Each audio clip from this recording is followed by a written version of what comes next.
গৌরী সীতারাম প্রেমানন্দে একবার হরি হরি বল নিতাই গৌরী সীতারাম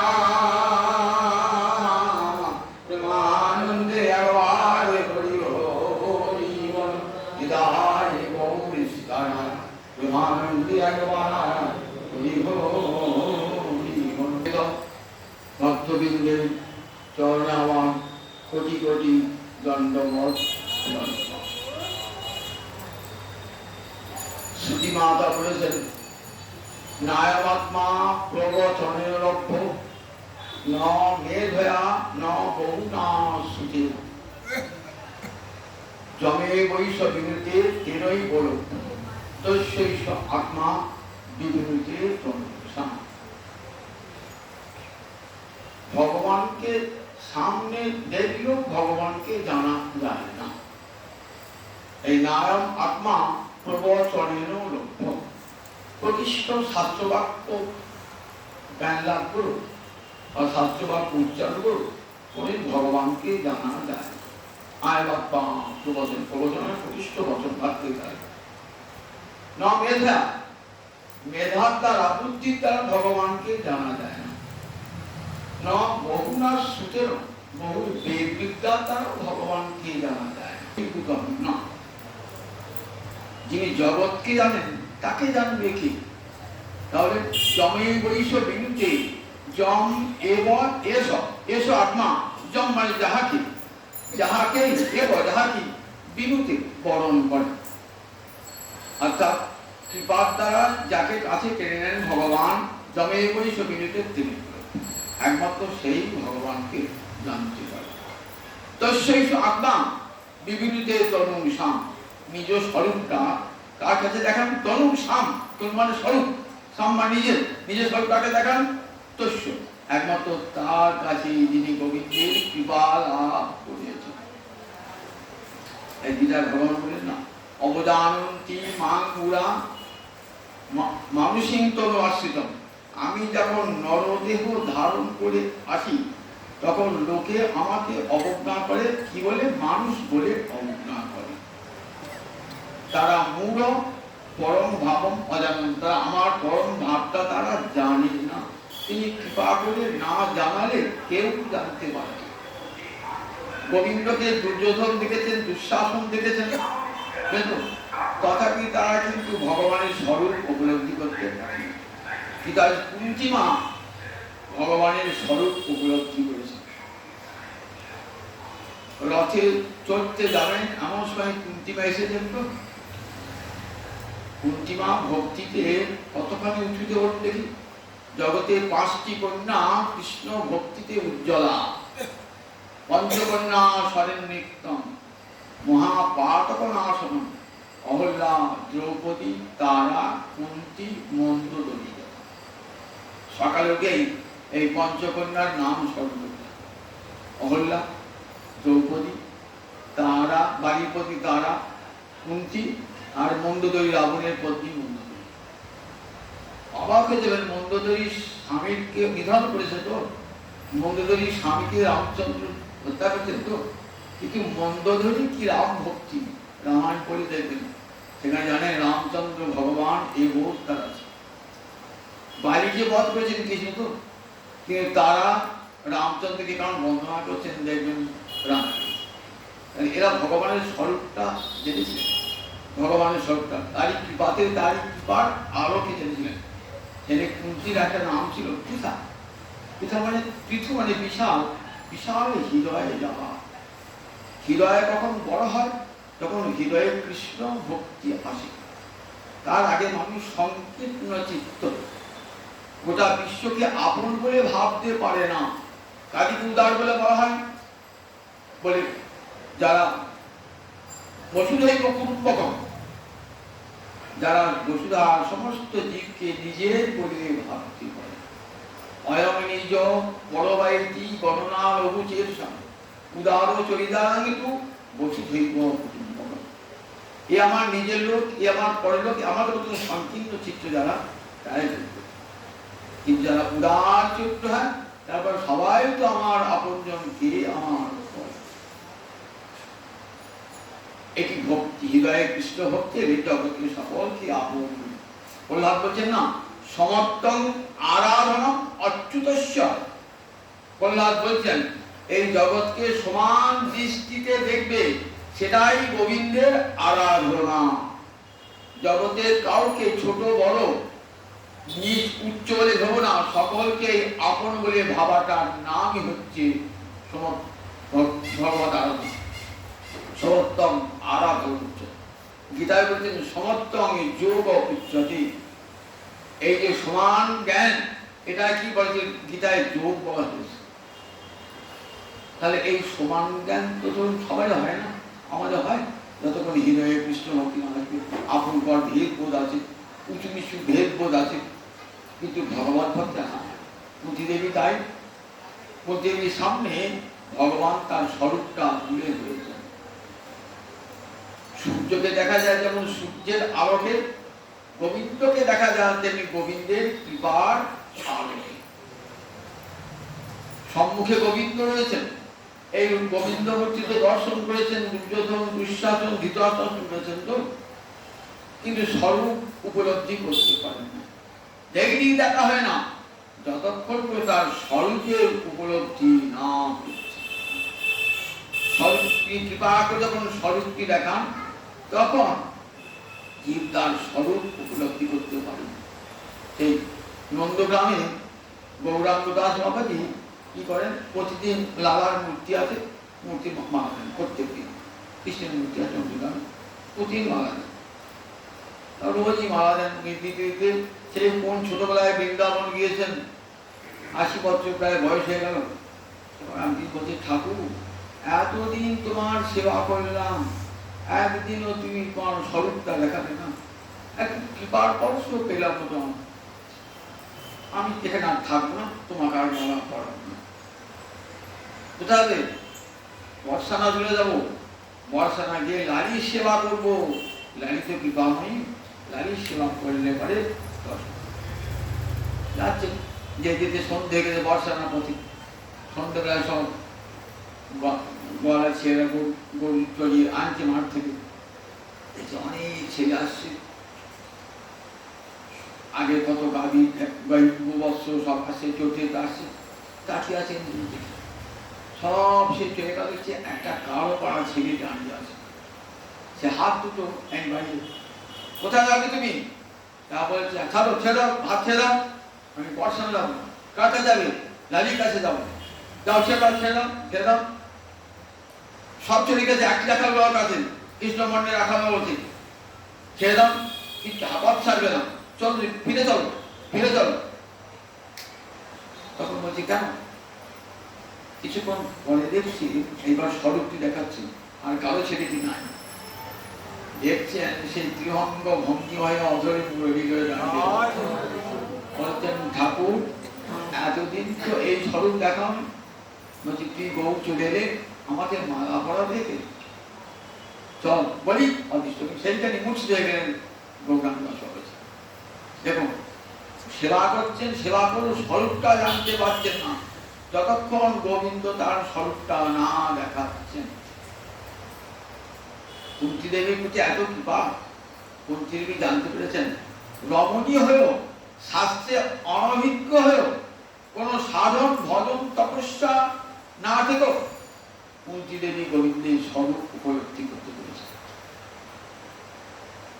কুন্তী দেবী ভগবানের স্বরূপ উপলব্ধি করতে পেরেছেন। তথা মুনিনাং পরমহংসানাং অমলাত্মনাং ভক্তিযোগ বিধানার্থম কথম পশ্চিমহি স্ত্রিয়। আমরা তো নারী জাতি, আমাদের অত জ্ঞান বুদ্ধি নাই, অত চিন্তা শক্তি নাই। দাদা তো তুমি এসেছো কি, আমি তোমার কিভাবে উপলব্ধি করতে পেরেছি? তুমি কি জন্য এসেছো? জগৎ উদ্ধার করবার জন্য নয়, জীব উদ্ধার করবার জন্য নয়, কংসবধের জন্য নয়। তুমি কি জন্য? পরমহংসানাং মুনিনাং অমলাত্মানাং ভক্তি যোগ বিধানার্থম। যারা পরমহংস, পরমহংস মানে হাসে দিয়ে একটা গুণ আছে দেখবেন, দুধ আর জল যদি মিশিয়ে দেন না, দুধটা খায়, জলটা তাহলে সার আর অসারের মধ্যে সারটা গ্রহণ করে, অসারটা ফেলে। আর পরমহংস কি করে? সারের মধ্য থেকে আবার সারটা গ্রহণ করে, খারাপ সার। তাহলে কি বলে? পরমহংস বলে তারা, পরমহংস। এই পরমহংস মুনি যারা ভাগবত, ভাগবত ধর্ম তাদের জন্য, এই ভাগবত ধর্ম ব্যাসজি করেছেন যারা পরমহংস, তাদের জন্য শ্রীমদ ভাগবত। পরমহংস নাম মুনি নাম যারা নিরন্তর, মুনি মানে যারা মনন করছেন নিরন্তর। মননে চিন্তা দরকার, আমি কি জন্য এসেছি, কোথায় যাব, কেন মানব জন্ম পেলাম, কি করে ভগবানকে পাওয়া যায়, এইসব চিন্তা তো আমাদের মনে আসে না। কিন্তু দেখুন যারা মননশীল মুনি তারা চিন্তা করছেন যে মানব জন্মটা কি তাই বিফলেই যাবে, কি জন্য এসেছি, খাওয়া পড়ার জন্য এসেছি মানব জন্মটা, এই মানব জন্মের কি কোনো উদ্দেশ্য, মহৎ উদ্দেশ্য নাই, এই চিন্তা তারা মনে করেন। কোনো শাস্ত্রদর্শী হন, দেখেন মানব জন্মটা সফল হবে কিছু, কেমন করে ভগবানকে পাওয়া যায়, কোন পথে গেলে ভগবানকে পাওয়া যায়, সাধু গুরুর কাছে যান তারা কি করে, এমনি কথা পরমহংস মুনি তারা কি করেন, তারা এমনি করে কি করে আত্মজ্ঞান উপলব্ধি করেন। আর ভাবেন এই দেহটা আর দেহের যে দেহি আছে দুটো পৃথক। আমরা তো দেহ সর্বস্ব দেহারা, দেহ আর ইন্দ্রিয়ের সুখটা কি বুঝি, অন্য কোনো সুখ বুঝি না, দেহের সুখটাকে বুঝি আর ইন্দ্রিয়ের সুখটাকে বুঝি।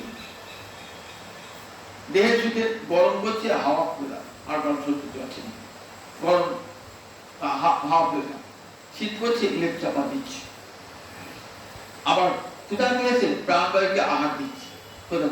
দেখুন তাহলে দেহটা বুঝছে, আবার ইন্দ্রিয়গুলো কারণ চায়, ইন্দ্রিয়গুলো চায় এই সুখ চায়, ইন্দ্রিয়গুলো সুখ চায়, চোখ দেখতে চায় রূপ, কান শুনতে চায় মধুর শব্দ, জিহ্বা চায় রস, এ তো স্বাভাবিক নিয়ম।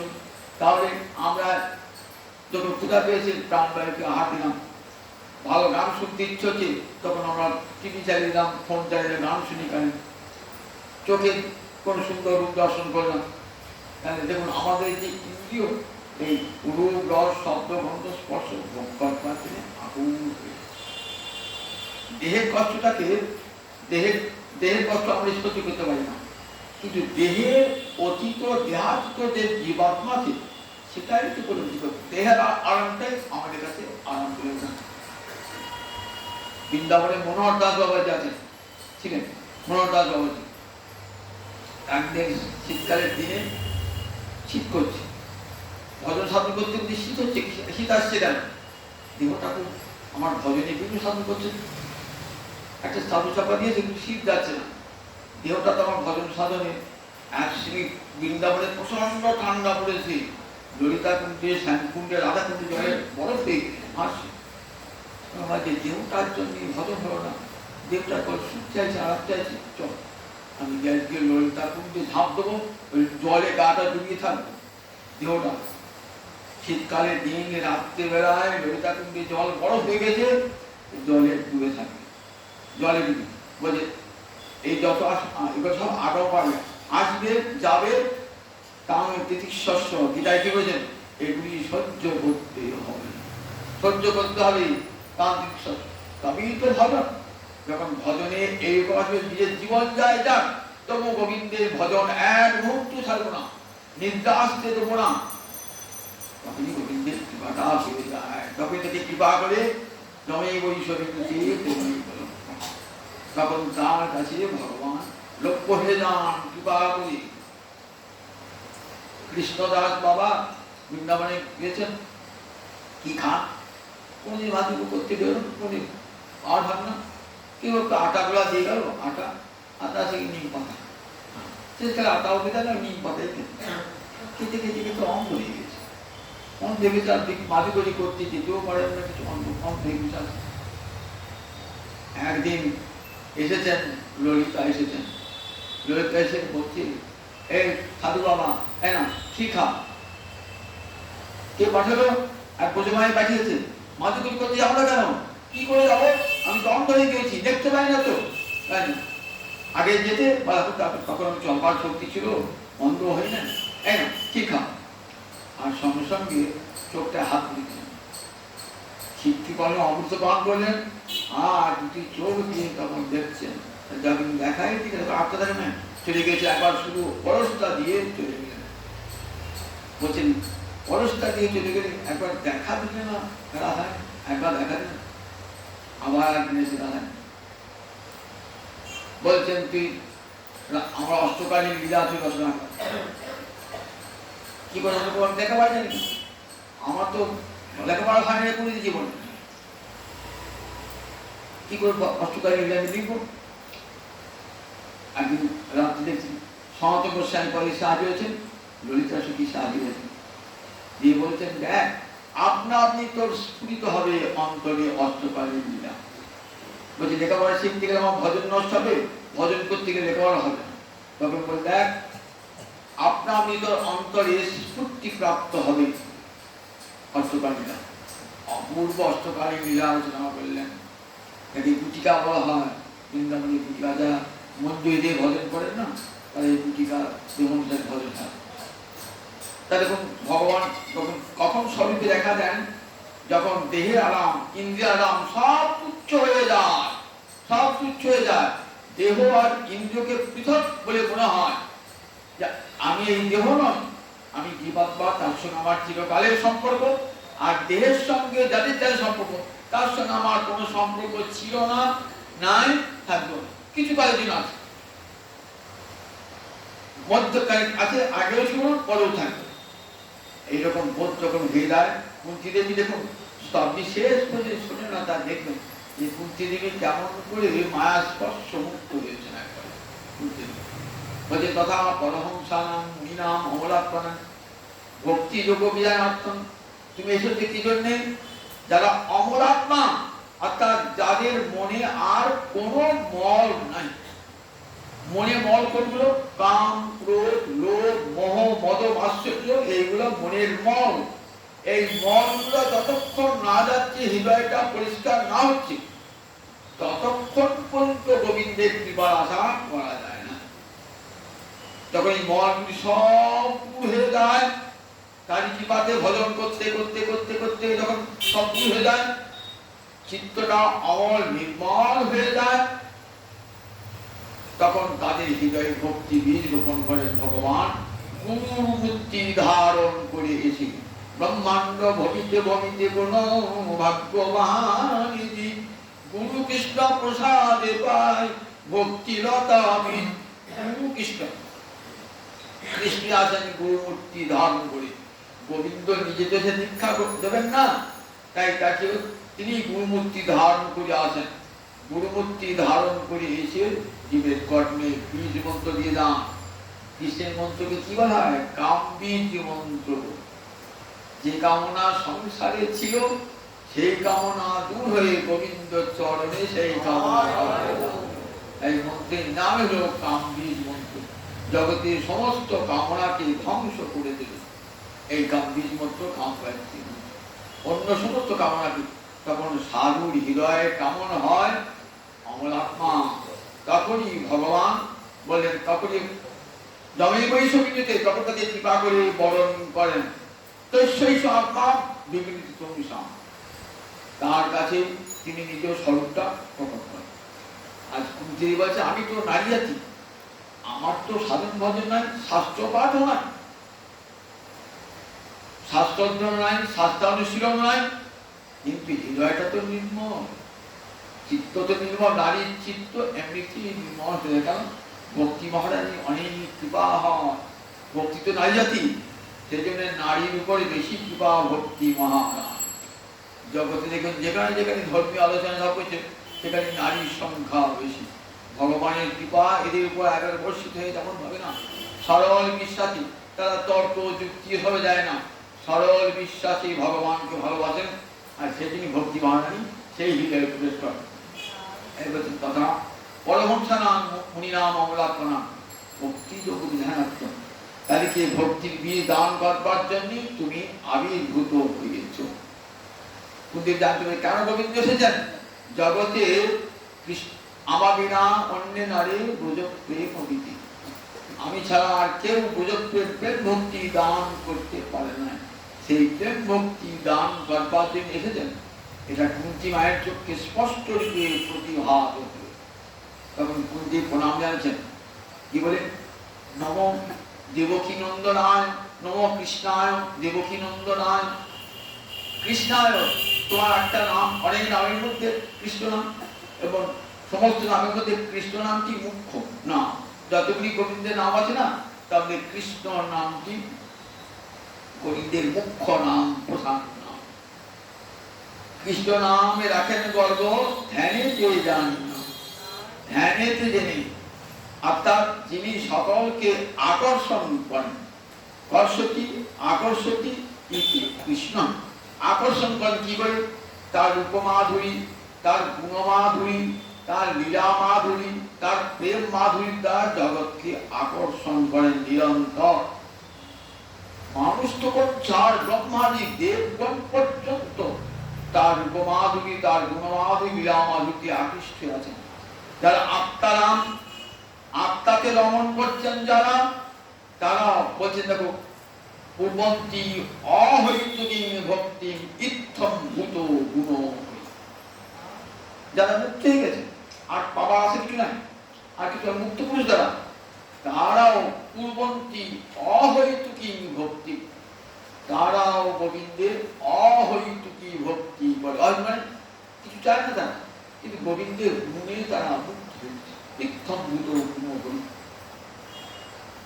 তাই তার নিরন্তর আকর্ষণ করছেন, তার গুণ রূপ মাধুরী লীলাতে নিরন্তর আকর্ষণ করছেন। সেই জন্য তোমার নাম কৃষ্ণ। দেবকী দেবী কত ভাগ্য করেছিলেন, তাই তুমি দেবকী নন্দন সাক্ষাৎ ভক্তি মূর্তি ধারণ করে দেবকী বেঁচে যান। সাক্ষাৎ ভক্তি দেবকী মূর্তি ধারণ করেছেন, তাই ভগবানের সেখানে প্রকাশ। দেবকী, দেবকী দেবী বসু মানে বাসুদেবায়। বাসুদেব মানে বসুদেবের পুত্র, তাই বাসুদেব। বসুদেব কাকে বলে?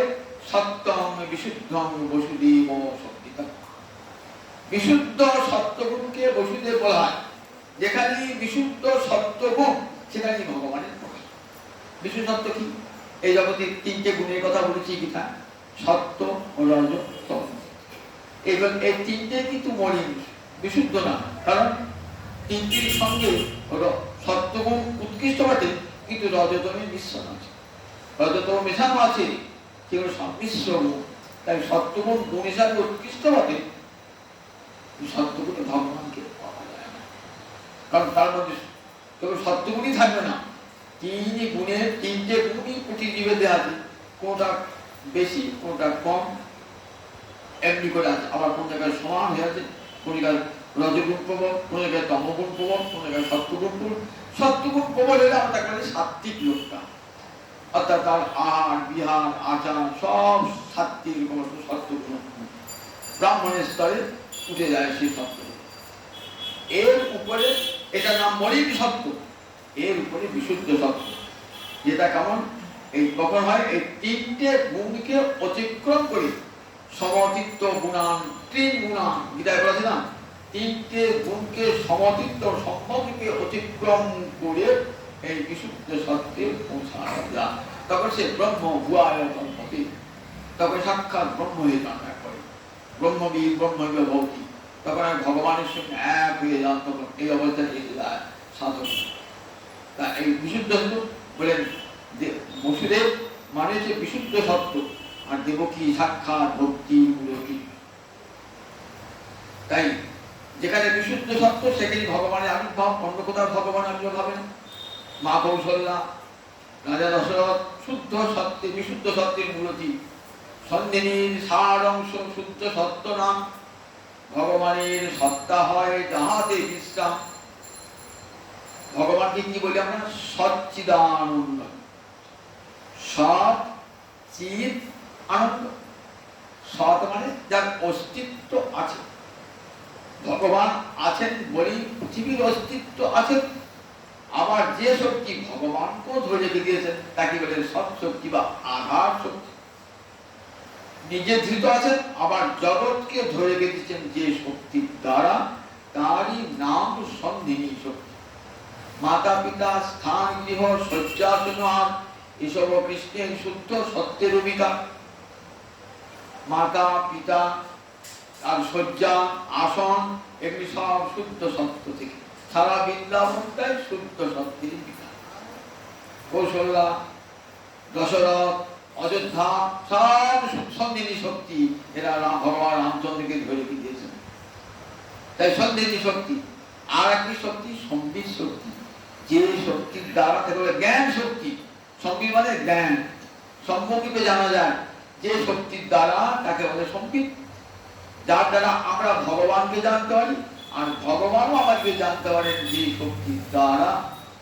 তাই ভগবান জ্ঞান স্বরূপ, সাক্ষাৎ জ্ঞান স্বরূপ, সর্বজ্ঞ সর্ববিদ, এর নাম সম্বিত শক্তি। আমরা লেখাপড়া শিখি, আমরা যে মানবচিত যে জ্ঞান গুণ রয়েছে সব এই সম্বিত শক্তি। আর একটি সচিত আর আনন্দিত, আনন্দ আনন্দময় হেলাদিনী শক্তি। ভগবানের নিজের স্বরূপই রয়েছে আনন্দ, সাক্ষাৎ আনন্দ স্বরূপ। আবার জগতে আমাদেরকে একটা আনন্দ দিয়েছেন। কেমন আনন্দ দিয়েছেন না, জগতে বলে আনন্দের আভাস মাত্র দিয়েছেন। এই আভাসটুকু পেয়ে যাওয়া মাতোয়ারা হয়ে আছে।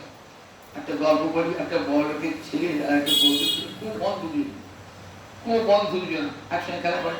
এই বড় ছেলে ভালো মন্দ খায় তো, শরীরে খুব শক্তি, আর পরিবেশ একটা ভালো মন্দ খেতে পারে না, লোকা পিঠি। তা মাঝে মাঝে ছেলে খেলা তো কুস্তি খেলা খায়, তা যতবারই কুস্তি খেলে করবে সেটাই দেখতে শক্তি যেতে পারে। বন্ধুরা বন্ধু বড়কে ছেলেটা বলছে, তোর গায়ে কি বল ভালো দুধ খাস? দুধের নামই শোনে, দুধ খাবে। মা ভিকারিনী, ভিক্ষা ছিল আছে কোন জোটে কোন জোটে। মা বলছে, মা বন্ধুর সঙ্গে খেলা আমি রোজ হেরে যাই, বন্ধুকে জানো দুধ খা, আমার দুধ খাবে না। মা কি করবে, ঘরে বসে কাঁদছে। সব মায়ের ইচ্ছা, ছেলে দুধ খায়, ভালো মতো খায়, অন্য দুধটা দুধ খাবে কোথা থেকে? একদিন ভিক্ষা করে আতপ চাল পেয়েছে, সেই আতপ চালটা মেটে দুধের মতো রং জল মিশিয়ে দিয়ে এক বাটি দুধ। এই তো দুধ না, হ্যাঁ একটু দুধ, একে গায়ে বল না, হ্যাঁ গায়ে বল, সেটা কিছু বোঝা দিয়ে বলতে বলতে আমি দুধ খেয়েছি। দুধ খাচ্ছে কিন্তু দুধ গায়েটা বল হচ্ছে না, হেরে যাচ্ছে। চল আজকে আমার বাড়ি চল। বাড়ি নিয়ে গেছে, একবার বাড়িতে গরু আছে, সেই গরুর দুধ একবারে গরম করে দিয়েছে, বন্ধুকে দিয়েছে, তাকে আর কাছে দিয়েছে।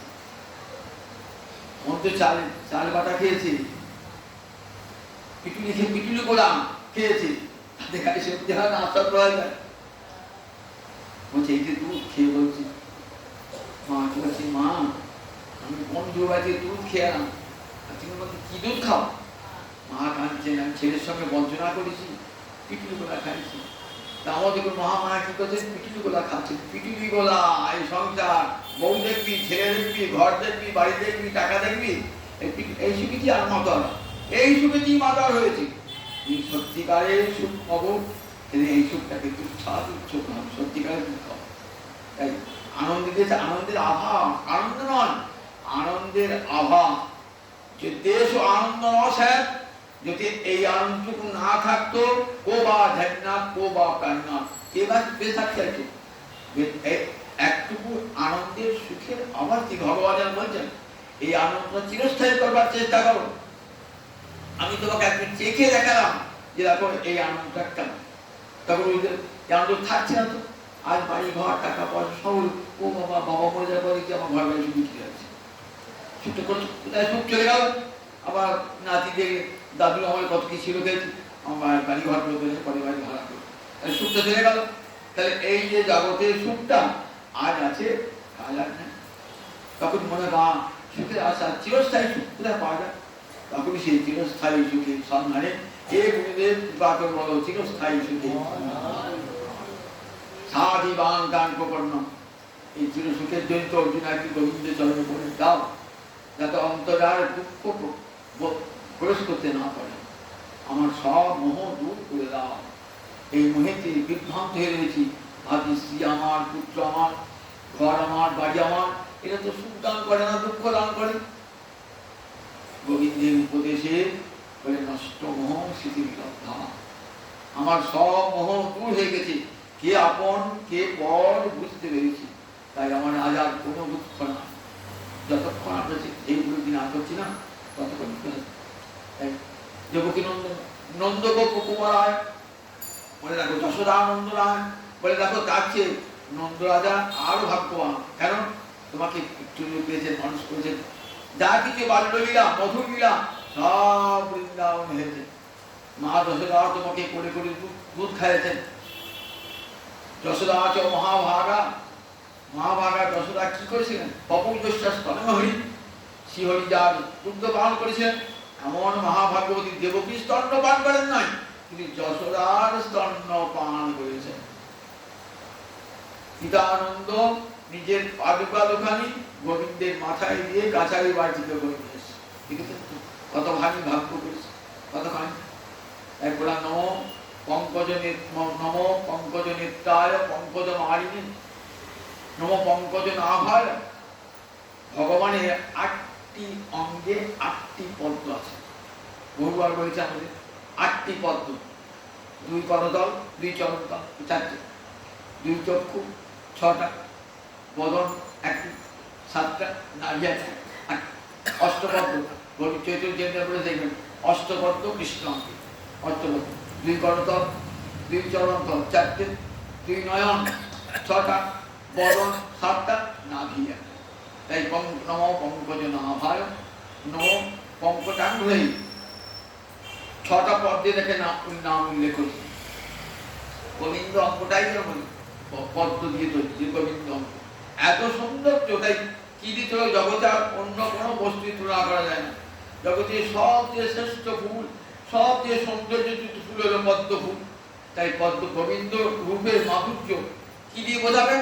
একমাত্র ওই পঙ্কজ, তোমার এই নাভিটা পঙ্কজ নাভায়, ওই নাভি থেকে একদিন নাল অর্ধে এই 14 ভুবন ঘুরে আছে, উপরে সপ্তলোক, নিচে সপ্তলোক, তারপরে সৃষ্টিকর্তা ব্রহ্মা অংশ আছে, সৃষ্টিকর্তা ব্রহ্মা অংশ আছে। তাই পঙ্কজে নাভায় তোমাকে প্রণাম জানায়। কুন্তী দেবী স্বরূপটা বুঝতে পেরেছেন, যদিও পিসিমা মাতৃসমা গোবিন্দ তাকে প্রণাম জানান, লীলায় গোবিন্দ প্রণাম জানান, যেমন নারদকে গোবিন্দ প্রণাম জানাতেন নারদকে, আর নারদ সৌজানদের লুকিয়ে লুকিয়ে গোবিন্দকে প্রণাম করতেন। এখানে গোবিন্দের সামনে মা কুন্তী গোবিন্দ বলছেন, প্রণাম জানাচ্ছেন, স্বরূপটা উপলব্ধি হয়েছে বলে জানাচ্ছেন। নম পঙ্কজ নাভায়, নম পঙ্কজাঙ্ঘ্রে। বলেছেন, বাবা তুই চলে যাবি, তা বেশ, চলে যখন তোকে তো আটকাবি, তোকে তো আটকাবার সাধ্য কারণ নাই। দেখ তুই বহুদিন চলে এসে এখানে হত্যা করে বহুদিন আছিস, কত দুঃখ কষ্ট তোকে ভোগ করতে হয়েছে। এখানে এসে পাণ্ডব আমার ছেলে সে ঘুরে ঘুরে আবার তাদের যদি ব্যথাও কি দুঃখ পেয়েছিস, দেখ এবার তুমি চলিয়ে যখন যাবি চলে যা, কিন্তু আমাকে একটা বর দিয়ে দাও, একটা বর দিয়ে দাও। যাবার সময় পিসিমাকে একটা বর দিয়ে দাও। কি বর চাইছেন দেখুন, আমরা ভগবানের কাছে কি বর চাই বলে দেখি। আমরা ভগবানের কাছে বর চাই, ধন হোক, বাড়ি হোক, ঘর হোক, ছেলের চাকরি হোক, ভালো বিয়ে ভালো বিয়ে হোক। এবার তারপরে আর অপরজন্মে আমার ভালো করে জন্মায়, টাকা পয়সা ধন প্রয়োজন হয়। তার চেয়ে একটু বড় বলে আপনি দেখো গো, আপনি মুক্তি কেউ এর কিছু ভগবানের পাত্র মুক্তি নয়, ভক্তি প্রার্থনা করি।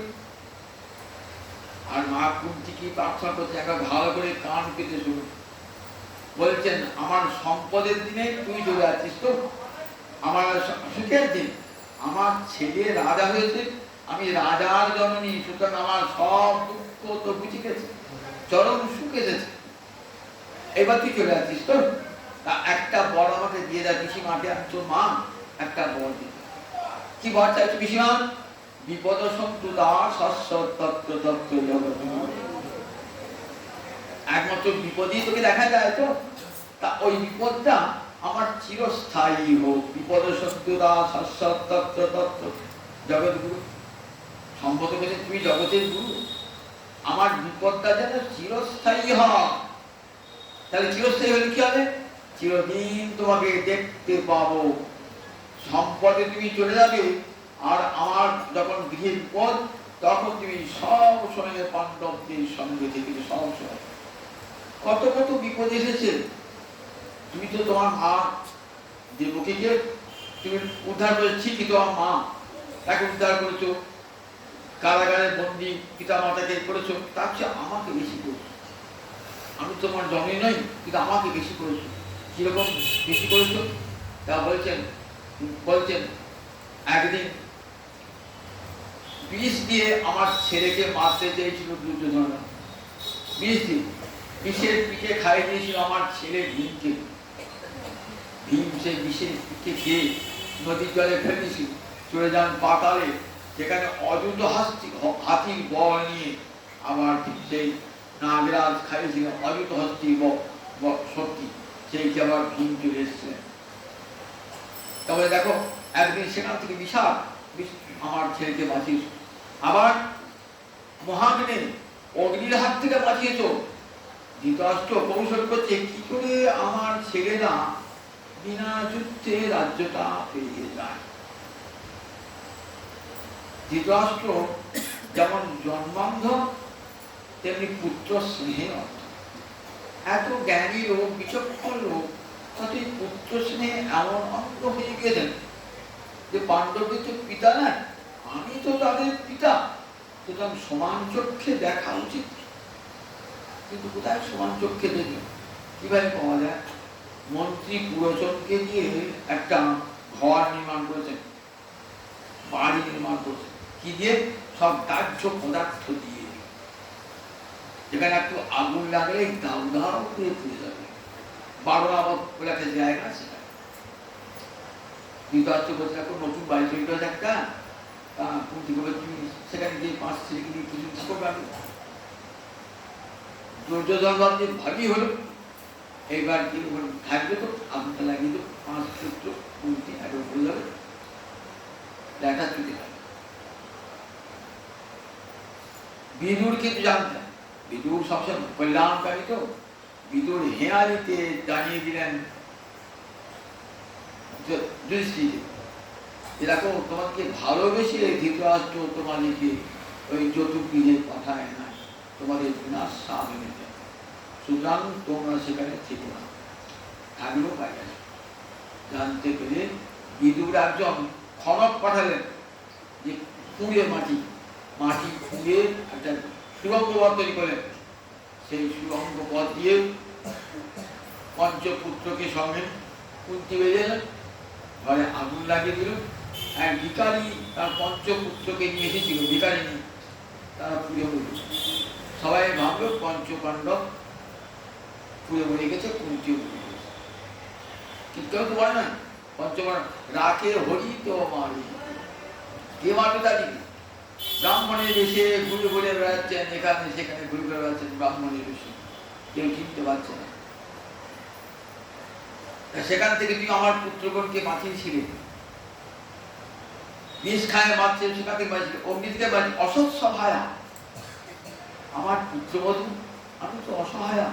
আমার পুত্র, আমার ছেলেরা পাশা খেলায় হেরে গেল।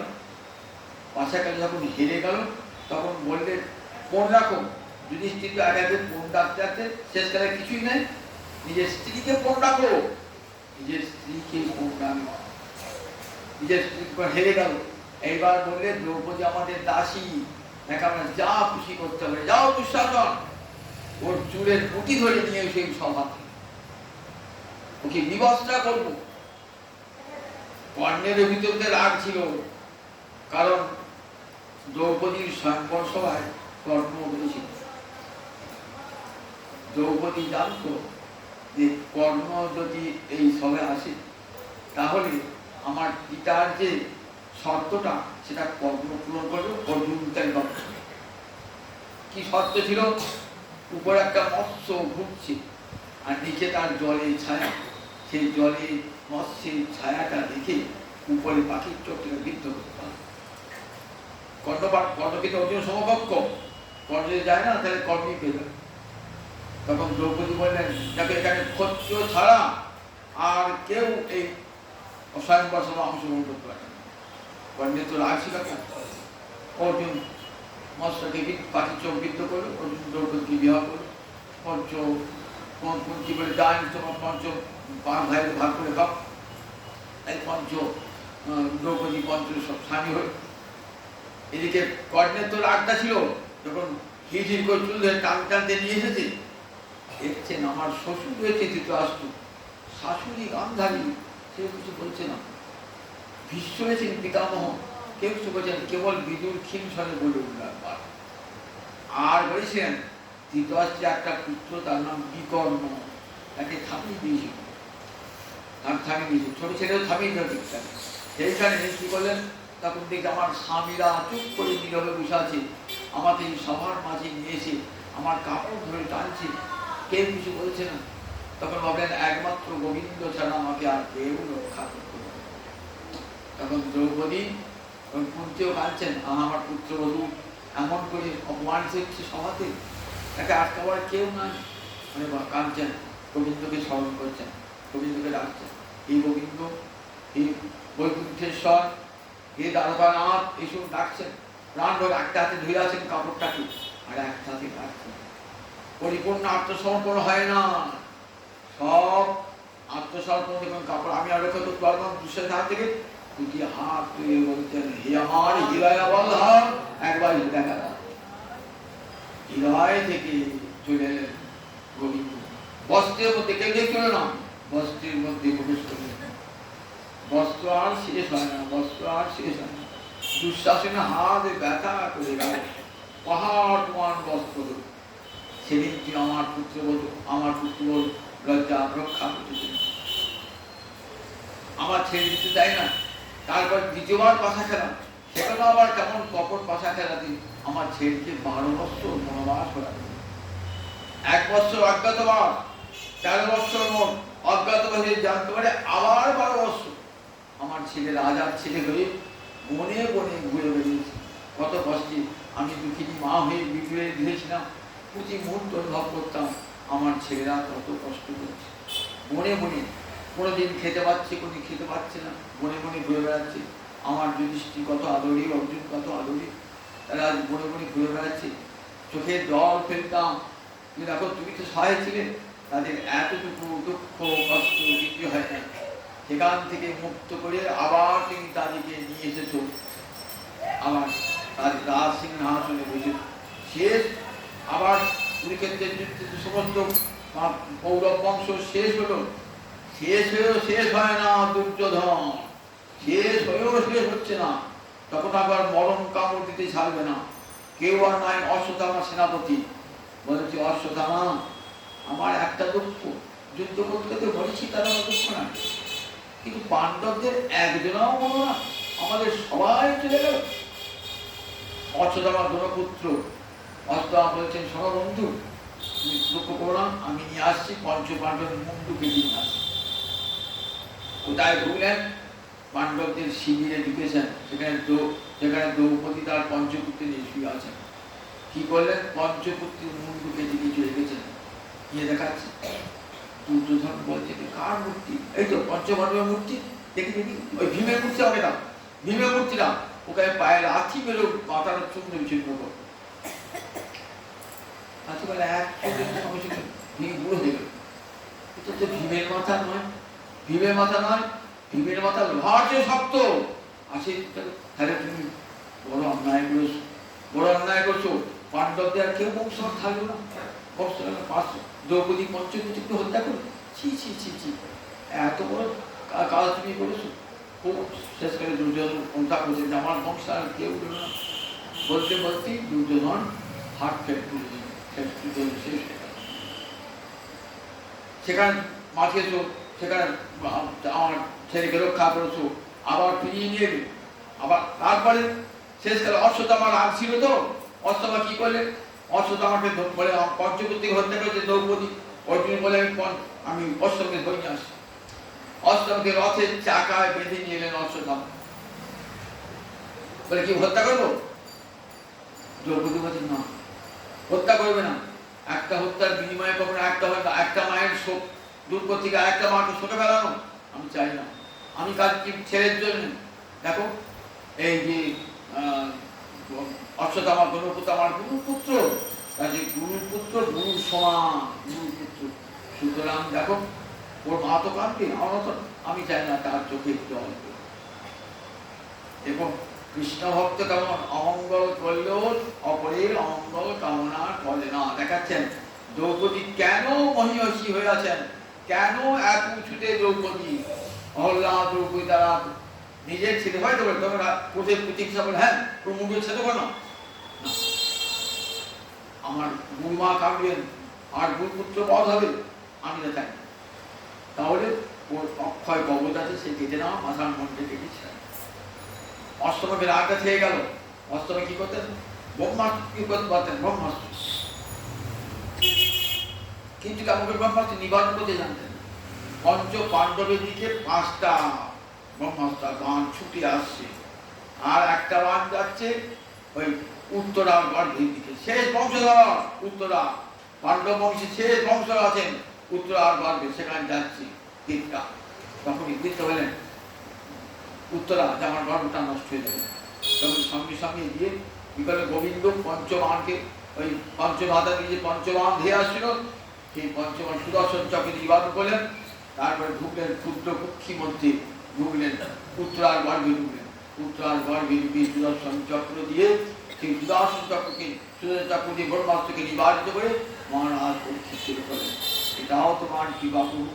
অশ্বত্থামার গৃহে হত্যা করালে, আবার আবার কি করে দ্রৌপদী চোখের জল দিয়ে মোছালে, গান্ধারী শতপুত্র বিনাশ করলে, আবার গান্ধারীর চোখের জলও তিনি মোছালে। প্রভু তোমার এত করুণা, এত তোমার লীলা বোঝা বড় কষ্টকর। ওই কুরুক্ষেত্রের যুদ্ধ তুমি লাগালে, আবার কুরুক্ষেত্রের যুদ্ধে দ্রৌপদী কৌরব শতপুত্রকে বিনাশ করলে তুমি, আবার গান্ধারী ধৃতরাষ্ট্রের চোখের জল মোছালে তুমি, তুমি যুধিষ্ঠিরকে রাজা করলে, আবার মহারাজ পরীক্ষিতকে তুমি রক্ষা করলে, তোমার করুণার অন্তরায়। তাই আমাকে তুমি সবচেয়ে বেশি ভালোবেসেছো। দেখো নিজের মায়ের চেয়েও আমাকে জীবকে দিয়ে রক্ষা করেছি কি একবার, তার তো স্বামী ছিল, কিন্তু আমার তো কেউ ছিল না, আমাকে তুমি রক্ষা করেছো। তাই যে যত দিন, যে যত করুন, তাকে তত তার তোমার করুণা অধিক। তাই তুমি ছুটে এসেছো আমাকে। দিনে যে অধিক দয়া করে ভগবান, দীনহীন কত দীনতা, দীনতা থাকলে হে গোবিন্দ আমার কেউ নয়, একমাত্র তুমি আছো। এই জ্ঞানে যখন গোবিন্দকে ডাকবেন, গোবিন্দ ছুটি এসে রক্ষা করবেন। ভক্তি অভূতি জানি নমে ভক্ত বিনশ্বতী, আমার ভক্তির কখনো বিনাশ হবে না। তাই কুন্তি বলছেন ওই বিপদ আমার চিরস্থায়ী হোক, বিপদে সন্তুতা সত্তত্ত্ব তত্ত্ব জগৎগুরু। তোমার দর্শন কি অপুনর্ভব? একবার তোমাকে যদি কেউ দেখে, পুনর্ভব মানে পুনরায় জন্ম, অপুনর্ভবে আর জন্ম হবে না। ভগবত দর্শন অপুনর্ভব বিষয়, তোমাকে দর্শন করলে আর পুনরায় জন্ম হয় না। তাই আমাকে বিপদ দাও, বিপদে বিপদ ভঞ্জন কি আমার কাছে থাকবে, আমার সর্ব দুঃখে নিরাশ হবে। জয় নিতাই, জয় নিতাই।